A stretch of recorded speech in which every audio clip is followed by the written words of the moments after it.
English में your decisions will decide your future, मतलब आपके निर्णय आपके भविष्य को निर्धारित करेंगे। आप रोजमर्रा में क्या निर्णय ले रहे हैं, अपने जीवन में क्या निर्णय लेते हैं, उसके अनुसार ही आपका भविष्य बनेगा। अपने आप अचानक से, इत्तेफाक से या कहते हैं अच्छी किस्मत से आपका भविष्य नहीं बनता है, लेकिन आप जो रोजमर्रा में निर्णय लेते हैं उससे आपका भविष्य बनता है। ये आज का टॉपिक है। तो आज इस टॉपिक को समझने के लिए हम ये बात करेंगे बाइबल से दो लोगों की, मतलब दो ग्रुप्स की बात करेंगे जो मैं बताना चाहती हूँ। आज हम पहले शमूएल की किताब से सीख रहे हैं। अभी आप बाइबल ना खोले, पहले आपको थोड़ा सा बताती हूँ कि फिर उसके बाद हम बाइबल से ही पढ़ेंगे। आपको पता होगा कि बाइबल के अंदर शमूएल नाम का व्यक्ति, आज हम दो तरह के लोगों के बारे में बात कर रहे हैं। एक समझ लीजिए, एक साइड पे शमूएल है और दूसरी साइड पे वहीं पर रहने वाले, जहां शमूएल कहाँ रहता था, शमूएल एली नाम के याजक के साथ रहता था। शमूएल कौन था, थोड़ा सा मैं हिस्ट्री फटाफट बता देती हूँ, समझ स्टार्ट हो रहा है, ठीक है। शमूएल जिसके बारे में आपको पता होगा कि हन्ना और एल्कना पति का नाम था, हन्ना पत्नी का नाम था। उनके बहुत समय तक बच्चा नहीं होता है और उसके बाद हन्ना बहुत प्रार्थना करती है और फाइनली जाके वो बोलती है कि प्रभु जो बच्चा अगर आपने दे दिया, अगर आपने मुझे बेटा दे दिया तो ये बेटा मैं आपको ही आपकी सेवा के लिए अर्पण कर दूंगी। और फाइनली हम बाइबल में देखते हैं कि उसको एक बच्चा पैदा होता है, बेटा पैदा होता है और उसको 3 साल तक करीबन दूध पिलाने के बाद वो जाकर उसको शीलो नाम की जगह होती है, शीलो में एली नाम के याजक के पास अर्पित कर देती है कि अब से याजक जी आप मेरे बच्चे को रखें, ये आपकी सेवा के लिए, प्रभु की सेवा के लिए है। अब से ये मेरा बच्चा पैदा तो मैंने कर दिया है लेकिन अब ये आपका है, आप संभालो। तो वो वहां पर रहता है और एली की देखरेख में एली जो याजक होता है वो as a leader, as a अगुआ उसकी मदद करता है और वो एली के साथ शमूएल नाम का जो बच्चा होता है वो बढ़ता जाता है, बढ़ता जाता है, बढ़ता जाता है। अब वहीं पर हम देखते हैं शमूएल का जो जीवन है वो किसके अगुवाई में हो रहा है, उसके याजक जो वहां पर है एली नाम के व्यक्ति के हो रहा है। एली के 2 बेटे भी होते हैं, किसी को उनका नाम पता है? एली के 2 बेटे होते हैं। उन बेटों का जीवन ऐसा होता है, जो दोनों बेटे होते हैं उनका याजक कौन है, उनका पिता कौन है, याजक है।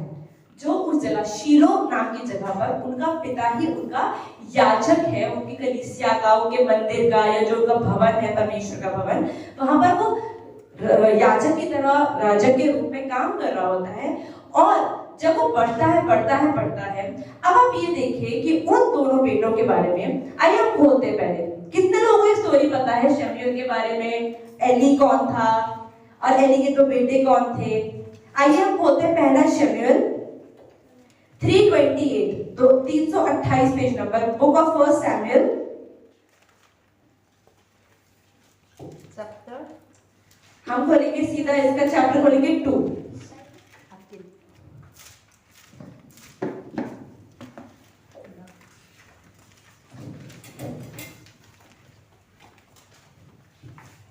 तो जैसे कि जो बैकग्राउंड की हम बात करते हैं, दीदी पुराने नियम में उनकी हेल्प कर देना।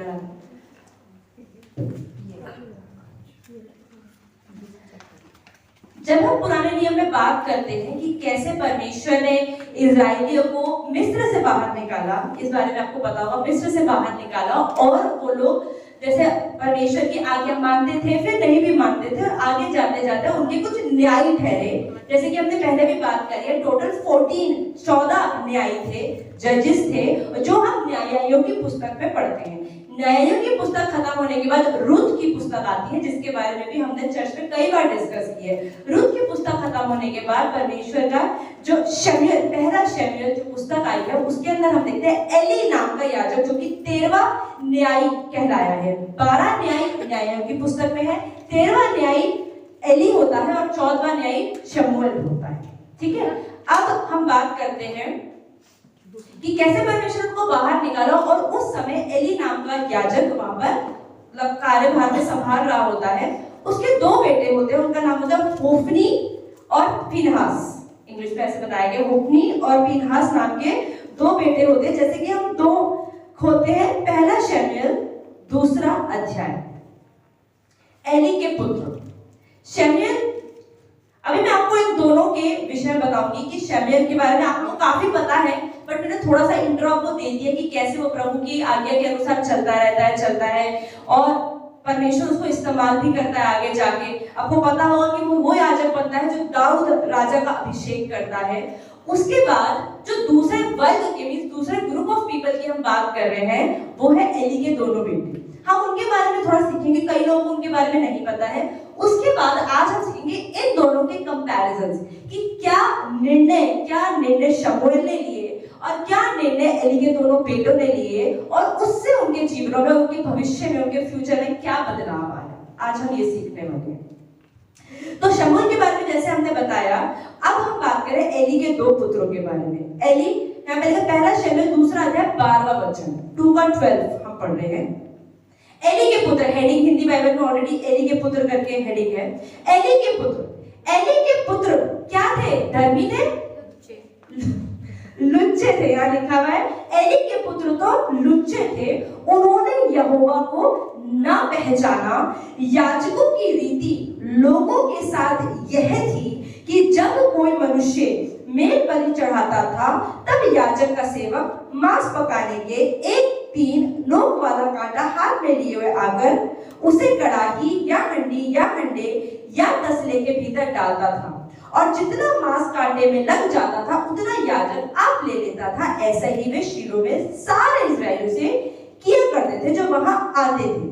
अब उस समय जो कि याजक मतलब प्रीस्ट, या आजकल आप समझ सकते हैं पास्टर, जब भी हम कलीसिया में कुछ ऑफरिंग देते हैं, कलीसिया में कुछ भी भेंट चढ़ाते हैं या पहले के समय लोग बलिदान देते थे, तो वो बलिदान जो जानवरों का अधिकतर होता था, तो जब लोग चढ़ाते थे उसके बाद वो परमेश्वर की वेदी पर रखने के बाद, ऑल्टर में रखने के बाद उसका कुछ पार्ट प्रीस्ट लोगों को दिया जाता था, मतलब याजक लोगों को। क्यों दिया जाता था? परमेश्वर ने, अगर आप पुराना नियम पढ़ते हैं और आप देखते हैं परमेश्वर की जो 12 परमेश्वर ने अलग अलग ट्राइब्स थी, उन 12 ट्राइब्स के अंदर परमेश्वर ने कहा था लेवी जो ट्राइब है, उस ट्राइब के ऊपर प्रभु ने अपनी सेवा के लिए चुना था। प्रभु ने कहा था कि बाकी के सारे जो ट्राइब्स है वो अपना सारी जातियां काम करती है, लेकिन लेवी ट्राइब को प्रभु ने कहा तुम्हें काम नहीं करना, तो प्रभु की सेवा के लिए रखे गए और प्रभु ही तुम्हारा इनहेरिटेंस है, प्रभु ही तुम्हारी जो तुम्हारा सब कुछ, तुम्हारी प्रॉपर्टी, मतलब प्रभु तुम्हारे हिस्से में आया है। और प्रभु के कार्यभार में जब तुम काम करोगे तो जो भी प्रभु के लिए दिया जाएगा उसका ही टाइप, उसी का सैलरी बनके तुम्हें दिया जाएगा, तुम उसके लिए काम नहीं करना। तो अब एली और उसके दो पुत्र, उसका घराना मतलब कि परमेश्वर की वेदी से ही खाता था क्योंकि उनका अपने तो कोई जॉब नहीं थी, तो जो भी परमेश्वर के घर में आता था वो उन्हें मिलता था, जो मांस आता था उसका पार्ट उन्हें मिलता था, जो भी ऑफरिंग आती थी उसका पार्ट उन्हें मिलता था। अब एली को तो ऐसा होता ही था, लेकिन एली के दोनों पुत्रों को भी मिलता था। तो एली के दोनों पुत्रों ने बचपन से ही देखा है कि जो परमेश्वर के घर में वो हमारा है। अब हम यहाँ देखते हैं कि जो भी ऑफरिंग आती है वो प्रभु को भेंट चढ़ने के बाद याजकों को मिलती है, लेकिन एली के दोनों पुत्र क्या थे? लुच्चे थे, जो यहाँ पर लिखा हुआ लुच्चे थे। अब लुच्चे थे मतलब बुरे थे, मतलब किस तरीके से बुरे थे? जब ऑफरिंग आती थी, जो भी वहां पर भेंट चढ़ाई जाती थी, बलिदान चढ़ाया जाता था, वो प्रभु की वेदी पर जब आता था उसको वो लोग उबालते थे। तो एली के जो दोनों पुत्र थे वो कहते थे हमें इसका सबसे बेस्ट, क्योंकि बलि का भी वो बेस्ट हिस्सा होता है, वो खराब हिस्सा होता है, हमें अच्छा हिस्सा दो। यहाँ तक कि उन्होंने बोला कि वेदी पर भी बाद में चढ़ाना, पहले हमें कच्चा खाने के लिए दे दो। उन्होंने ऐसा बोला। वहां के याजक लोग, जो और लोग होते थे, वो कहते नहीं हम ऐसे नहीं दे सकते। वो कहते देते हो या जबरदस्ती ले ले।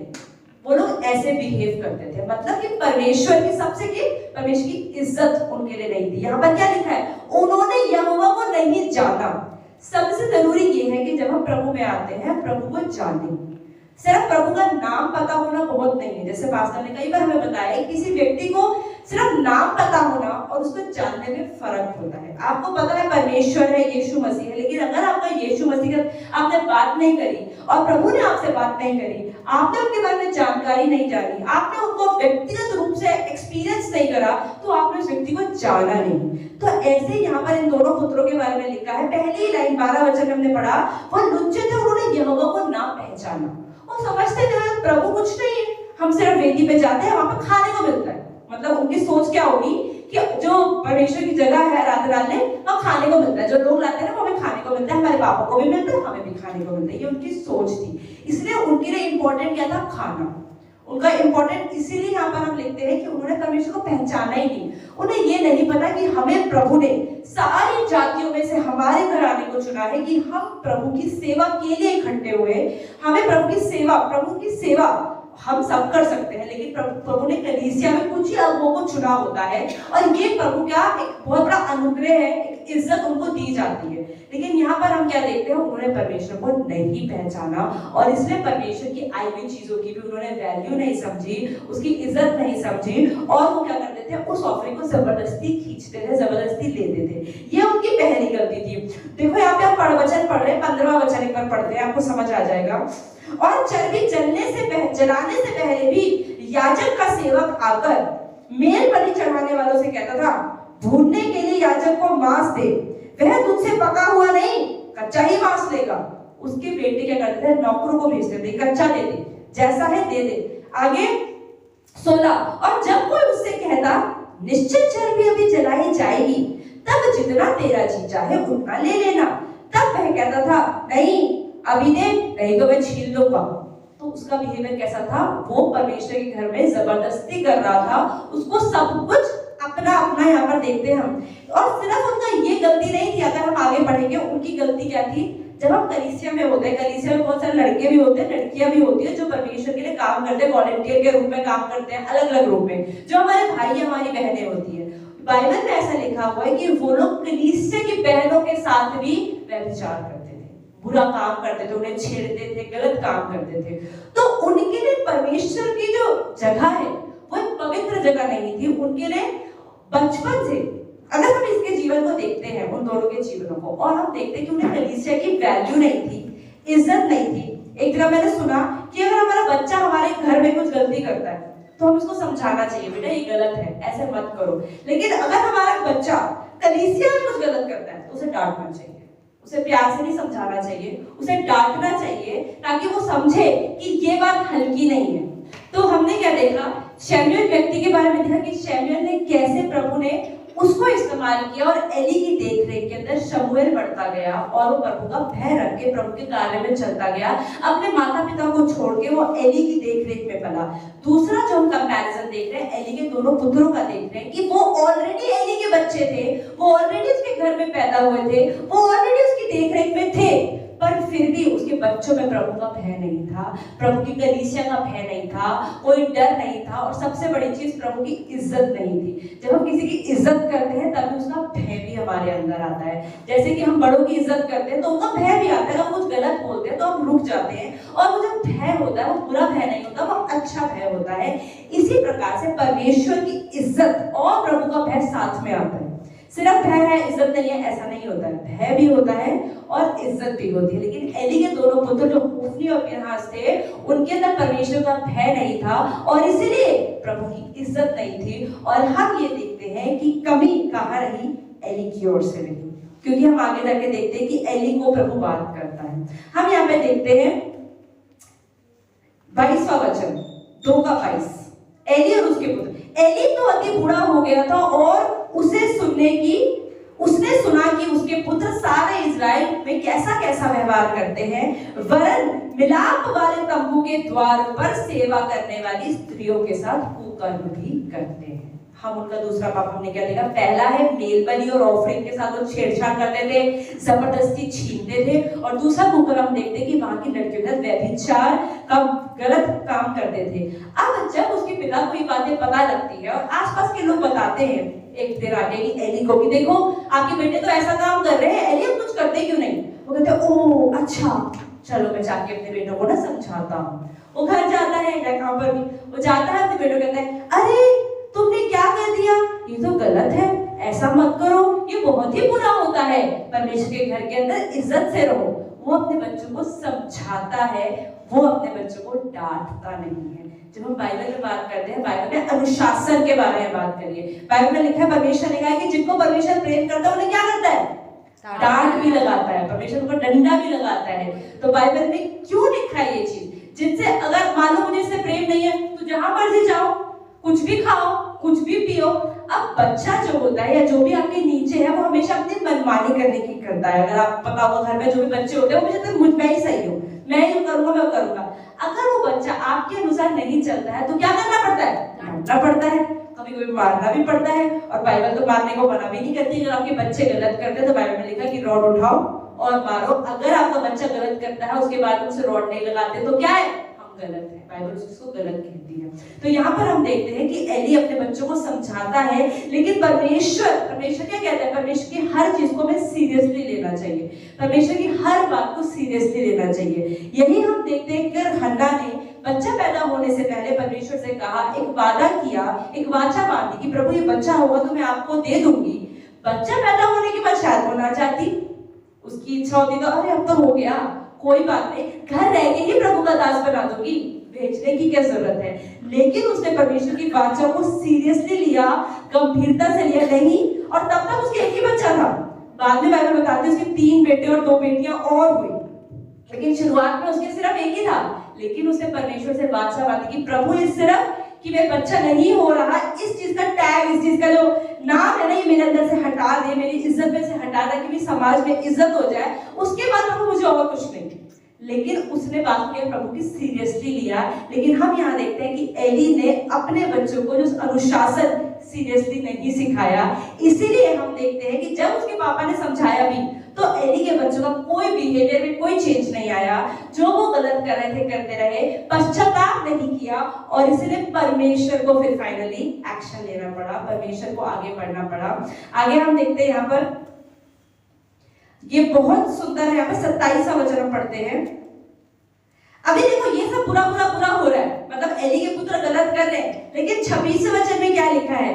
परंतु शमूएल बालक बढ़ता गया और यहोवा और मनुष्य दोनों उससे प्रसन्न रहते थे। आमीन। हम ये देखते हैं कि एली के बच्चे जब कुछ गलत कर रहे थे, उसी समय जब कलीसिया में गलत हो रहा है, उसी समय कोई और है जो बढ़ रहा है, कोई व्यक्ति है जो परमेश्वर की नजर में पाप कर रहा है, इसके अंदर प्रभु का भय नहीं है, जिससे एली भी परेशान, प्रभु भी परेशान, क्या करूं इन दोनों का। और उसी समय इन्हीं परिस्थितियों में शमूएल है जो प्रभु में बढ़ रहा है। यहाँ लिखा और मनुष्य और यहोवा दोनों उससे प्रसन्न रहते थे। जब हम परमेश्वर में होते हैं, प्रभु को प्रसन्न करते हैं, हाँ ऐसा भी होता है कि परसिक्यूशन भी आता है, सताव भी आता है, लेकिन आप देखेंगे कि अगर आप प्रभु में बढ़ रहे हैं तो लोगों की नजर में भी आपको प्रसन्नता दिखती है, लोग आपको इज्जत करते हैं। क्योंकि प्रभु, जब आप प्रभु को ऊपर उठाते हैं ना, तो प्रभु आपको ऊपर उठाता है और दूसरों की नजर में। तो हम यहाँ क्या देखते हैं कि शमूएल भी बढ़ रहा था, वो लोग गिर रहे थे, परमेश्वर उनसे परेशान हो रहे थे। आगे 27वां वचन, एली के परिवार के विरुद्ध भविष्यवाणी। अब परमेश्वर फाइनली भविष्यवाणी करते हैं, परमेश्वर एक दास को भेजते हैं, एक प्रॉफिट को भेजते हैं। अब वो कहते हैं कि अब मैंने एली को भी समझा लिया, अब जाके तुम बात करो। देखो, तब परमेश्वर का एक जन एली के पास जाकर उससे कहने लगा, यहोवा योग कहता है कि जब तेरे मूल पुरुष घराना मिस्र में फिरौन के घराने के वश में था, तब क्या मैं उस पर निश्चय प्रकट न हुआ था? जब शुरुआत में पहला याजक कौन था? आपको पता है पूरी बाइबल का पहला याजक कौन बना था? फर्स्ट प्रीस्ट हारून, मूसा का भाई। तब से ही प्रभु ने मूसा को जब चुना, अगुआ चुना, उसके बाद उसने जब अलग अलग जातियां बनाई, तब प्रभु ने कहा कि उसको हारून को मैं याजक चुनता हूँ, वो लेवी के घराने से था। और इसमें परमेश्वर कहते हैं कि क्या मैंने तेरे घराने को, मतलब एली के घराने को, मतलब लेवी घराने को, क्या मैंने ऊपर स्थान नहीं दिया? आगे 28, और क्या मैंने उसे इजराइल के सब गोत्रों में से इसलिए चुन नहीं लिया कि मेरा याजक होकर मेरी वेदी के ऊपर चढ़ावे चढ़ाए और धूप जलाए और मेरे सामने एपोद पहना करे। एपोद एक ड्रेस होती है जो याजक लोग ऊपर छाती के ऊपर पहनते हैं। आगे, और क्या मैंने तेरे मूल पुरुष घराने को, इजराइलियों के सारे हव्य न दिए थे? इसलिए मेरे मेल बलि और अन्न बलि को, जिन्हें मैंने अपने धाम में चढ़ाने की आज्ञा दी, उन्हें तुम लोग क्यों पाप में रौंदते हो? अब परमेश्वर कह रहे हैं कि जिसको मैंने तुम्हें इतनी इंपॉर्टेंस, तुम्हें सारे गोत्रों में सबसे ऊपर रख दिया, और तुम्हें जो वाव चीज दे दी, सबसे महान चीज दी, कि जो मेरे पास आती है सारी होम बलियां, वो किसी और को नहीं दी जाएगी, तुझे ही दी जाएगी, और तूने उसको पैरों तले रौंद दिया। आगे 30 इसलिए मेरे मेल बलि अन्न बलि को, जिन्हें मैंने धाम में चढ़ाने की आज्ञा दी, उन्हें तुम लोग पांव तले रौंदते हो। और तू क्यों, अब ये वचन 29 पढ़ रही हूं मैं, 29, और तू क्यों अपने पुत्रों को मुझसे अधिक आदर करता है कि तुम लोग मेरी इजरायली प्रजा की इच्छा से अच्छी बेटे खा खाकर मोटे हो जाओ। परमेश्वर कह रहा है कि तूने मुझसे ज्यादा इज्जत किसको दी? अपने बेटे को दी, तभी तो तुझे मेरा भय नहीं उनका भय है। अगर तुझे अपने बच्चों का भय नहीं हो तो उन्हें डांटता, उन्हें मारता। अचानक से बड़े होके व्यभिचार तो शुरू नहीं किया होगा, अचानक से बड़े होके इज्जत करनी छोड़ी तो नहीं होगी। ये तो शुरू से धीरे धीरे धीरे होता है। और जब तेरे बच्चों ने गलत किया, सबसे बढ़िया सर्विस से निकाल देना चाहिए था। जब तुम्हारे बच्चे कलीसिया में होकर एक गलत काम कर रहे हैं, भेंट को जबरदस्ती ले रहे हैं, अब लेकिन बाकी लोग भी क्यों चुप है? याजक के बच्चे है ना, क्या करें, चुप रहना पड़ेगा। तो उस समय जिम्मेदारी थी एली की कि वो निर्णय ले कि नहीं, मुझे अपने बच्चों को सेवा से बाहर निकालना है, क्योंकि वो सेवा सही रूप से नहीं कर रहे। लेकिन यहाँ क्या देख रहे हैं? एली का गलत निर्णय। एली ने होने दिया, जो हो रहा है होने दियो। और अब परमेश्वर निर्णय ले रहा है। देखिए परमेश्वर का निर्णय यहाँ क्या लिखा है, और तू क्यों अपने पुत्रों को मुझसे अधिक आदर करता है कि तुम लोग मेरी इजरायली प्रजा की भेंट खाकर मोटे हो जाओ। 30 परमेश्वर का निर्णय है, सुने। इसलिए इजराइल के परमेश्वर यहोवा की यह वाणी है कि मैंने कहा तो था कि तेरा घराना और तेरा मूल पुरुष का घराना मेरे सामने सदैव चला करेगा। परमेश्वर कहते हैं मैंने ऐसा वादा किया था। अब परमेश्वर अपना निर्णय बदल रहा है। अगर परमेश्वर ने आपको निर्णय दे दिया, आपको परमेश्वर ने ब्लेस कर दिया, लेकिन अगर आप गलत चाल चले तो परमेश्वर कहता है मैं निर्णय बदल दूंगा। अब परमेश्वर कह रहा है एली से मैंने ऐसा कहा तो था।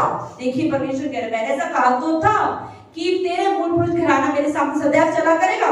परंतु परमेश्वर अब अलग बात कर रहा है। परंतु अब यहोवा की वाणी यह है कि यह बात मुझसे दूर हो। अब तो ये बात इसमें भूल ही गया, क्योंकि जो मेरा आदर करे मैं उनका आदर करूंगा, और जो मुझे तुच्छ जाने वे छोटे समझे जाएंगे। आमीन। ये इंपॉर्टेंट वर्ड है, अगर आपके पास अपनी अपनी बाइबल तो अंडरलाइन कर सकते हैं। परमेश्वर कह रहे हैं कि जो मेरा आदर करे मैं उनका आदर करूंगा, चाहे वो एक लेवी परिवार से हो ना हो, वो याजक ही हो ना हो, चाहे वो कोई गरीब व्यक्ति हो ना हो, चाहे वो कलीसिया में सफाई करने वाला ही क्यों ना हो, लेकिन जो मेरा आदर करेगा मैं उसका आदर करूंगा। जो मुझे कुछ समझेगा प्रभु कुछ नहीं करता, प्रभु कहेगा हाँ कुछ नहीं करता, करूंगा भी नहीं। प्रभु, क्योंकि प्रभु में भी तो अपनी इज्जत है ना। आगे हम क्या पढ़ते हैं, इसलिए 31 इसलिए वे दिन आते हैं। अब प्रभु अपना निर्णय, अपना डिसीजन डिक्लेयर कर रहा है। वे दिन आते हैं कि मैं तेरा भुजबल और तेरे मूल पुरुष के घराने का भुजबल ऐसा तोड़ डालूंगा कि तेरे घराने में कोई बूढ़ा ना होने पाएगा। मतलब जवानी में ही सब मर लेंगे, ऐसा लिखा है। इसलिए इजराइल का कितना ही कल्याण क्यों ना हो तुझे, तो भी तुझे मेरे धाम का दुख देख पड़ेगा, और तेरे घराने में कोई कभी बूढ़ा ना हो पाएगा। मैं तेरे कुल के सब किसी से तो अपनी बेटी की सेवा न छीनूंगा, परंतु तो भी तेरी आंखें देखती रह जाएंगी और तेरा मन शोकित होगा, और तेरे घर की बढ़ती सब अपनी पूरी जवानी में ही मर मिटेंगे। और मेरी इस बात का चिन्ह, अब परमेश्वर एक साइन भी दे रहा है, जो मैंने बोला है ना वो तेरे साथ होगा। और इस बात का क्या कंफर्मेशन है? 34 और मेरी इस बात का चिन्ह वह विपत्ति होगी जो होपनी और फिनहास नामक तेरे दोनों पुत्रों पर पड़ेगी, अर्थात वे दोनों के दोनों एक ही दिन में मर जाएंगे, और मैं अपने लिए एक विश्वास योग्य याजक ठहराऊंगा। प्रभु कहता है कि जो तेरी याजक की पूरी फैमिली है ना, ये तो तबाह हो जाएगी, खत्म हो जाएगी, और उसके बाद मैं एक और याजक ठहराऊंगा जो मेरे अनुसार चलेगा। और वो कौन होगा? शमूएल। Very good. तो यहाँ पे लिखा है कि वह मेरे अभिषेक के आगे आगे सब दिन चला फिरेगा। अब हम यहाँ के देख रहे हैं कि परमेश्वर ने निर्णय बदल दिया। परमेश्वर ने जो योजना पहले बनाई थी, अगर हम गलत चलते हैं, जैसे कि ये दोनों गलत चले, गलत चलने की वजह से प्रभु ने अपने निर्णय को बदल दिया, और परमेश्वर ने क्या दिया? परिणाम दिया। हम ऐसा सोचते हैं कि अगर हम तो आते ही हैं चर्च, अब देखिए हम याजक फैमिली से तो नहीं है, हम इसको अपनी लाइफ में कैसे अप्लाई कर सकते हैं? हम अपनी लाइफ में ऐसे अप्लाई करते हैं, हमें लगता है हमने बपतिस्मा तो ले रखा है, हम चर्च तो जा रहे हैं, सुबह भी हम थोड़ी बहुत प्रार्थना कर ही लेते हैं, इतना होने से ठीक है प्रभु हमें नाश नहीं करेगा, हमारा तो उद्धार पक्का, हम तो जा रहे हैं हेवन, हमें ऐसा लग सकता है ना। लेकिन परमेश्वर कह रहे हैं हमारे निर्णय, हमारा रोज का व्यवहार, हमारे कार्य, अगर ये सब बाइबल कह रहे हैं कि विश्वास में क्या कर्म बिना निष्फल है, जीरो है, शून्य है। अगर हमारा विश्वास प्रभु में है, वो हमारे कार्यों में नहीं दिखता। तो वो विश्वास क्या है, कुछ काम का नहीं है। इसलिए हम यहाँ देखते हैं एली का था, ऑब्वियसली बैप्टाइज तो होंगे, बपतिस्मा ले रखा होगा, उस समय तो नहीं होता था, वैसे यीशु के बाद हुआ है। लेकिन अगर आप सोचो सिचुएशन को आज, तो याजक के बच्चे थे, बचपन में ही प्रभु के बारे में जान लिया होगा, अच्छा हम तो मसीह हैं, अच्छा ठीक है हमारा बपतिस्मा भी होता है, अच्छा कलीसिया में या फिर सब सर्कमसिजन होता था, तो वो भी हुआ। लेकिन उसके बाद भी क्या हुआ, परमेश्वर ने उनके लिए क्या निर्णय लिया कि अब ये तबाह हो जाएंगे, दोनों एक ही दिन में मर जाएंगे। इसकी पूरी स्टोरी मैं आपको और नहीं बताऊंगी ताकि हम टाइम से भी खत्म कर पाए। और उसके बाद हम देखते हैं समय समय पर उसके बाद प्रभु शमूएल से बात करता है। शमूएल को ये होने के बाद, जैसे कि आप हेडिंग पढ़ सकते हैं, हम पुरानी पढ़ेंगे चैप्टर 3 की हेडिंग है शमूएल को यहोवा का दर्शन। फिर प्रभु यहोवा, परमेश्वर यहोवा शमूएल के पास आता है और प्रभु उससे बात करता है, उसकी आवाज लगाता है। और बाइबल ऐसा बताते हैं तब शमूएल बहुत कम उम्र के होता है, लड़का सा ही होता है, शायद 9, 10, 11, 12 ऐसे साल का ही हुआ, क्योंकि 14 के बाद तो फिर भी हम बड़े हो जाते हैं। तो बच्चा सही था, तब प्रभु ने उससे बात करी, उसे भविष्यद्वक्ता चुना, प्रभु ने उसे न्यायी चुना। और आगे जाके प्रभु ने कहा कि मैं एली और उसके दोनों बच्चों को खत्म करने वाला हूँ। एली के दोनों बेटे जब ये पाप करते हैं, उसका पाप उसके पिता पर भी पहुंचता है। आगे जाके हम देखते हैं फलिस्ती लोग इजरायलियों के साथ युद्ध करते हैं। शुरुआत से ही फलिस्ती लोग और इजरायली की लड़ाई आपस में, ये ऑपोजिशन पार्टी है। जब हम आगे जाके देखते हैं कि दाऊद ने गोलियत को जो मारा, गोलियत कहाँ से था, फलिस्ती था, फलिस्तियों की टीम से आया था, गद नगर का। तो हम ये देख रहे हैं यहाँ पर कि कैसे फलिस्ती और इजरायली शुरू से लड़ रहे थे। फलिस्ती लोगों ने इजरायलियों के साथ लड़ाई शुरू करी और हारा कौन, हारना तो फलिस्तियों को चाहिए क्योंकि इजराइल तो परमेश्वर इजराइल का है। लेकिन हार कौन जाता है, इजरायली लोग हार जाते हैं। यहाँ पर कितने सारे कारण, 4000 लोग हम यहाँ पर देखते हैं। चौथे अध्याय में ये चीज आप घर जाके पढ़ सकते हैं। 3 और 4 में 4 तक ही बताऊंगी स्टोरी, 4 की बात नहीं बता रही हूँ। तो हम देखते हैं कि जब फलिस्ती लोग इजराइल से लड़ाई करते हैं, 4000 लोग मर जाते हैं। अब वो कहते हैं अरे ऐसा कैसे हो गया, प्रभु तो हमारे साथ है, हम तो परमेश्वर विश्वासी लोग हैं, हम इजरायली हैं, यहोवा की प्रजा, कैसे हमारे लोग मर गए, ये तो नहीं मरने चाहिए थे, क्या करें। अरे प्रभु का वाचा का संदूक हमारे पास रखा है, जिसे इंग्लिश में बोलते हैं आर्क ऑफ द कवनेंट। अरे वाचा का संदूक सोने का, उस समय आर्क ऑफ द कवनेंट जो वाचा का संदूक है, उसे प्रभु की उपस्थिति माना जाता था। जैसे कि आज हम कलीसिया में आते हैं, यहाँ सब जगह बैठते हैं, लेकिन फिर भी अंदर मन में जो क्रॉस, प्रभु तो यहाँ है ना, एक हमारे अंदर आता है, जबकि प्रभु सब जगह है। लेकिन हम ये चिन्ह है, ये क्रॉस एक चिन्ह है कि प्रभु यहाँ उपस्थित है। ऐसे जो वाचा का संदूक होता था, ये एक चिन्ह होता है कि प्रभु की उपस्थिति है। तो इन लोगों ने क्या बोला, अच्छा एक काम करते हैं, वाचा का संदूक ना युद्ध भूमि में लेकर चलते हैं, वहां जाएंगे ना, वाचा का संदूक, प्रभु की उपस्थिति, हम ही जीतेंगे, चलो चलते हैं। और उस टाइम याजक कौन था, एली के दोनों बच्चे, वो भी सपोर्ट कर रहे हैं, क्योंकि वो लोग गलत चीज में, उनको सही टीचिंग ही शुरू से नहीं मिली। हाँ सही कह रहे हो, ले जाओ, हो जाएगा। वो लोग लेकर गए वाचा का संदूक। पहले 4 मरे थे, उसके बाद 30,000 मरे। उस समय के युद्ध में 30,000 लोग मर गए। हद तो तब हुई जब 30,000 तो मरे इजरायली, उसके बाद जब वो हार गए तो फलिस्ती लोग वाचा का संदूक लेकर अपने देश चले गए। तुम क्या करोगे, तुम छोड़ो, हम लेकर जा रहे, और वो वाचा का संदूक अपने देश में ले गए। जब ये बात हुई, एली के दोनों पुत्र वहीं पे मर गए। उस युद्ध के अंदर एली के दोनों पुत्र होप्नी और पीनहास भी मर गए, वाचा का संदूक भी चला गया। इस युद्ध के पूरे होते होते एक व्यक्ति सैनिक होगा, वो बेचारा अपनी जान बचा के कैसे करके घर भागा। उसने एली को बताया, और एली जैसे वो चेयर में बैठा था, कुर्सी पर ना बैठा होता है ऐसे करके ना, वो बंदा आया, अरे एली, याजक जी क्या हुआ, युद्ध में क्या हुआ? अरे एक बुरी खबर है, आपके दोनों बच्चे तो मर गए, और वाचा का संदूक जो तुम लेकर गए थे इतनी एक्साइटमेंट में कि वाचा के जीत जाएंगे, वो भी वो लोग ले गए। और वाचा का संदूक मतलब परमेश्वर की उपस्थिति, जो कि बहुत बड़ी चीज उनके लिए है। और जैसे ही एली ने ये सुना, वो चेयर में ऐसे बैठा हुआ था, वो पीछे गिरा, और बाइबल ऐसा बताता है कि गर्दन टूट गई, वो ऑन द स्पॉट मर गई।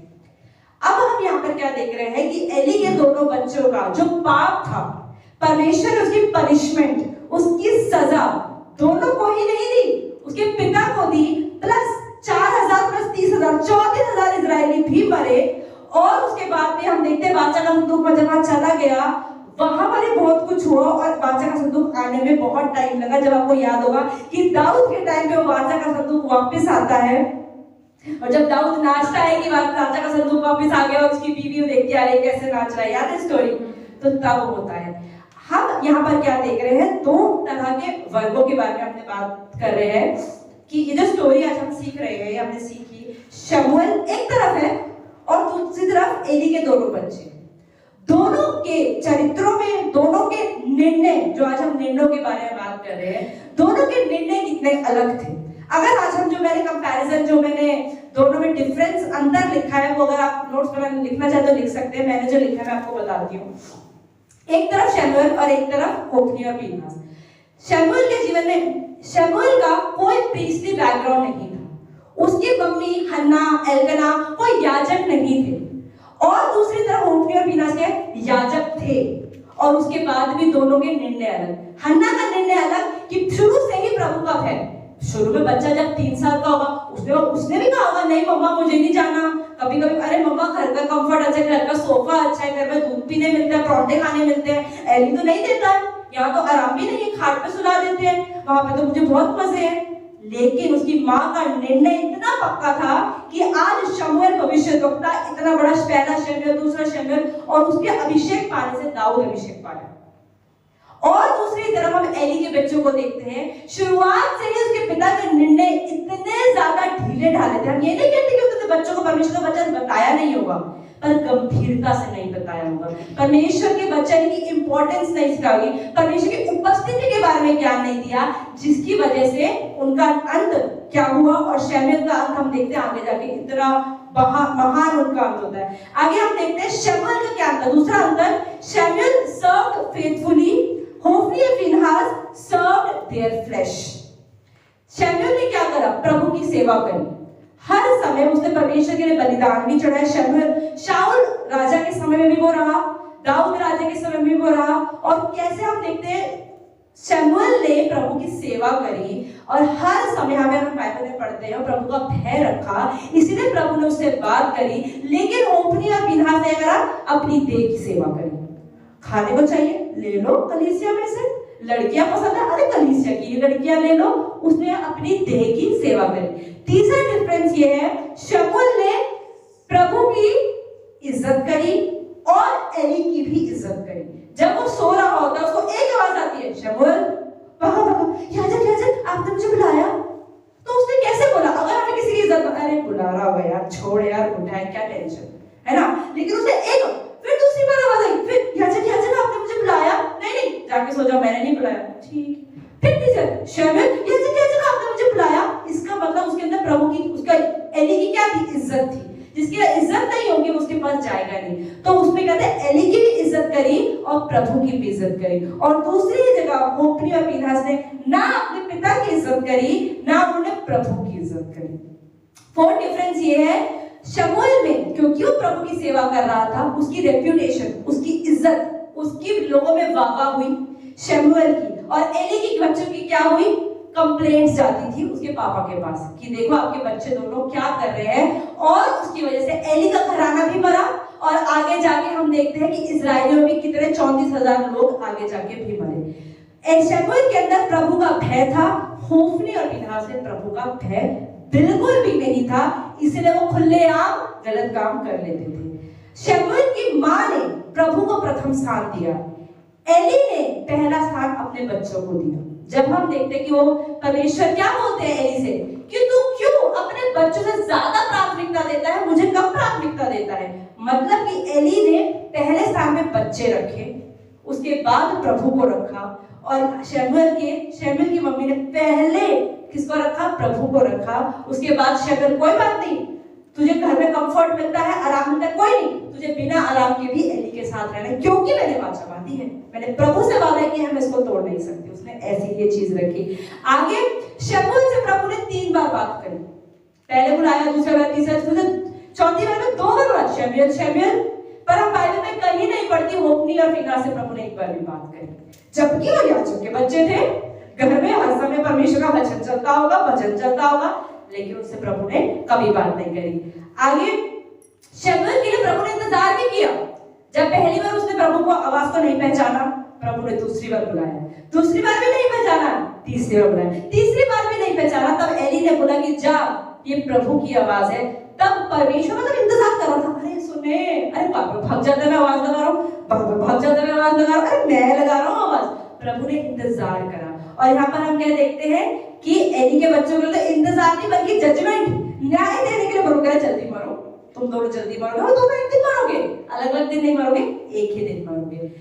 आगे हम यहाँ पर हम ये देखते हैं, और अगर आप ये वचन ये पढ़ते हैं, यहाँ पर ये भी लिखा है प्रभु ने कि होफनी और पीनहास का इतना पाप था, प्रभु कहता है कोई बलिदान और कोई भी भेंट इनके पाप को हटा नहीं सकते।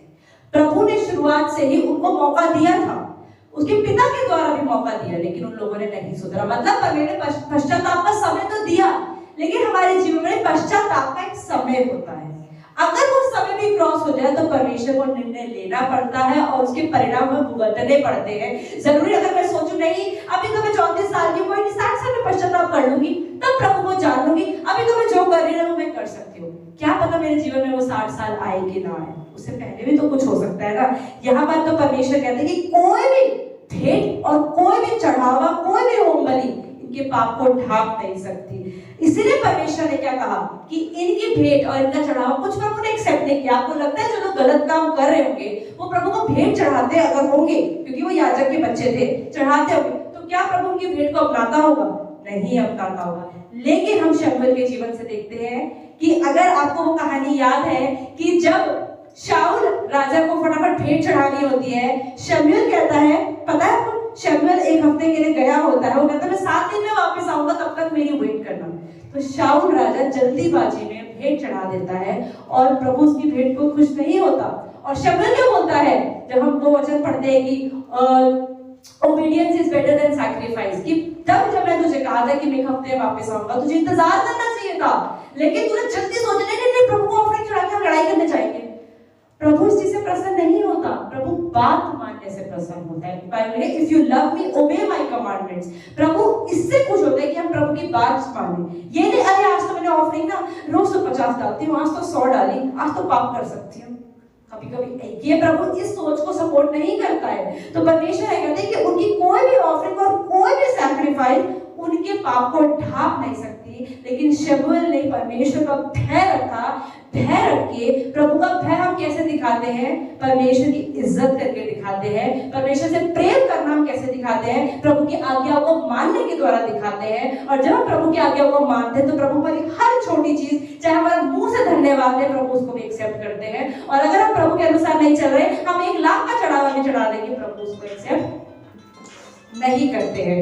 तो यहाँ पर हम ये देखते हैं कि आशीष भी फैलती है। इंग्लिश में बोलते हैं कंटेजियस, मतलब जैसे मुझे छींक आ गई, मेरे साथ जो बैठा हुआ उसको भी छींक ट्रांसफर होगी, वो वायरस वहां भी भागता है, यहाँ भी भागता है। जो ब्लेसिंग्स होती हैं, आशीष होती है, वो कंटेजियस होते हैं, मतलब वो फैलते हैं। अगर प्रभु ने आपको आशीष दी है, आपको आशीष दी है, शायद आपकी पूरी फैमिली यहाँ नहीं बैठी है, तो प्रभु आपके कारण आपके परिवार को भी आशीष देते हैं। प्रभु आपके परिवार में गलत नहीं होने देते, क्योंकि आप भी उनके लिए प्रार्थना करते हैं। उन्हें पता है कि अगर ये मम्मी सफर करेगी तो बच्चे भी सफर करेंगे, बच्चों को गलत करूंगा। जैसे कि हम देखते हैं क्या हुआ, एली के दोनों बच्चे सफर हुए, उनके पाप से। एली का तो कोई पाप यहाँ नहीं देखा है, बस उसने प्रभु की बातों को गंभीरता से नहीं लिया, लेकिन उसने पाप कोई ऐसा नहीं किया, पर उसके दोनों बच्चों की वजह से उसने सफर किया। ऐसे ही जो आशीष होते हैं वो भी फैलते हैं और श्राप भी फैलता है। अगर कोई इंसान का एक पाप पूरी कलीसिया को भी खराब कर देता है, ऐसी कलीसिया के अंदर एक विश्वास योग्य व्यक्ति जब होता है प्रभु में, तो परमेश्वर पूरी कलीसिया को भी आशीष देता है। अकेले मूसा की वजह से सारे इस्राएलियों के बारे में तो हम पढ़ते हो तो कुड़कुड़ी करते रह गए, है ना, कुड़कुड़ कुड़कुड़ कुड़कुड़, सारे जंगल में कुड़कुड़ कर रहे थे, लेकिन प्रभु ने मूसा की वजह से सारे इस्राएलियों को बचाया। ऐसे ही हमें परमेश्वर आज ये कह रहा है कि हमें अपने जीवन में कोई भी चीज टेकन फॉर ग्रांटेड नहीं लेनी है। हो गया ना बपतिस्मा, बहुत है ना, चलता है ना, नहीं, परमेश्वर हमसे गंभीरता चाहता है। परमेश्वर चाहते हैं हम परमेश्वर की चीजों को, बाइबल में क्या पढ़ा, if you honour me I will honour you. अगर आप प्रभु को इज्जत देंगे तो प्रभु आपको इज्जत देंगे, प्रभु को आप ऊपर रखेंगे, प्रभु आपको लोगों की नजर में ऊपर रखेंगे। तो परमेश्वर हमसे ये चाहते हैं कि हम क्या करें, निर्णय लें। और हमें रोजमर्रा में बहुत निर्णय लेने होते हैं। अगर आप परमेश्वर के साथ चल रहे हैं तो निर्णय तो आपको लेने पड़ेंगे, परमेश्वर के लिए खड़ा होना पड़ेगा। अगर आपको निर्णय नहीं लेने पड़ रहे और मुश्किल नहीं हो रही, इसका मतलब आप प्रभु के साथ चल ही नहीं रहे हैं। अगर आप परमेश्वर के अनुसार चल रहे हैं तो दुनिया परमेश्वर से उल्टा ही चलती है। तो परमेश्वर के साथ रहने के लिए आपको दुनिया के खिलाफ कई बार खड़ा होना पड़ता है, कई बार उन्हें समझाना पड़ता है। ये नहीं कि तलवार लेकर मारना शुरू कर दो, लेकिन आपको प्रभु के लिए स्टैंड लेना होता है, निर्णय लेना होता है। हम यहाँ पे अपने बहुत सारे लोगों के बारे में बात करेंगे, बहुत सारे बाइबल में, पूरी की पूरी बाइबल ही ऐसी है। आप जितने लोगों ने प्रभु की सेवा करी, सेवा सिर्फ कलीसिया में नहीं, सेवा कलीसिया के बाहर भी आप करते हैं। जैसे हम यहाँ पर एली को देखते हैं, उसने बच्चों के लिए वो अगुआ था, कलीसिया का अगुआ था वो, लेकिन अपने बच्चों के लिए भी अगुआ था। ऐसे हमारे घर के अंदर हम बहुत सारे लोगों के कांटेक्ट में हैं। हम ऑफिस जाते हैं, हम कॉलेज जाते हैं, हम स्कूल जाते हैं। प्रभु ने हमें उसी जगह पे वही लोग क्यों दिए हैं? क्योंकि प्रभु चाहता है कि हम वहीं पर रहकर प्रभु की सेवा करें, हम वहां पर अगुवाई करें। जरूरी नहीं अगुआ होने के लिए हाथ में माइक होना चाहिए, एक ऑल्टर होना चाहिए और ऐसे बाइबल लेके खड़ा होना चाहिए, नहीं। हमारा जीवन रोजमर्रा में हम क्या निर्णय ले रहे हैं बहुत इंपॉर्टेंट है। और यहाँ के आज के वचन से मैं सिर्फ एक लाइन अगर आप ले जाना चाहते हैं तो ये चीज ले जा सकते हैं कि आप प्रभु के लिए सीरियस हो। हम कुछ भी करते हैं, परमेश्वर को अगर हम इज्जत देते हैं तो प्रभु हमें इज्जत देता है। इसलिए हमें परमेश्वर में सीरियस होना है, डिसीजंस लेने हैं और प्रभु को प्रथम स्थान पे रखना है। जैसे हन्ना ने शमूएल को नहीं प्रभु को ऊपर रखा, लेकिन एली ने अपने बच्चों को ऊपर रखा और प्रभु को नीचे रखा। हमें अपने जीवन में क्या करना है? और दोनों का अंत हम देखते हैं। हन्ना को पहले एक नहीं हो रहा था, बाद में 5 हो गए। और हम क्या देखते हैं? एली को 2 भी थे, वो भी मरे, वो भी मरा, और कितने सालों को और मरवा के मरा। तो हमारे जीवन में हम जो भी कुछ करते हैं उसका कॉन्सिक्वेंस हमें भुगतना ही पड़ता है, उसका रिजल्ट होता ही होता है। हाँ, बहुत सारी चीजें तो स्वर्ग और नरक डिसाइड करती है, बट काफी सारी चीजें प्रभु हमें इसी जीवन में हमें दिखाता है। तो इसलिए जरूरी है कि हम परमेश्वर में गंभीर बने, सीरियस बने और परमेश्वर को प्रथम स्थान में रखें। अगर हम परमेश्वर को प्रथम स्थान में रखेंगे तो परमेश्वर हमें भी प्रथम स्थान में रखेंगे। तो आज के वजह से मैं यही बोलना चाहती हूँ, आमेन। तो हम अपने जीवन में कोशिश करें सीरियस बने, प्रभु में हल्के ना बने। तो आइए हम प्रार्थना करके खत्म करते हैं।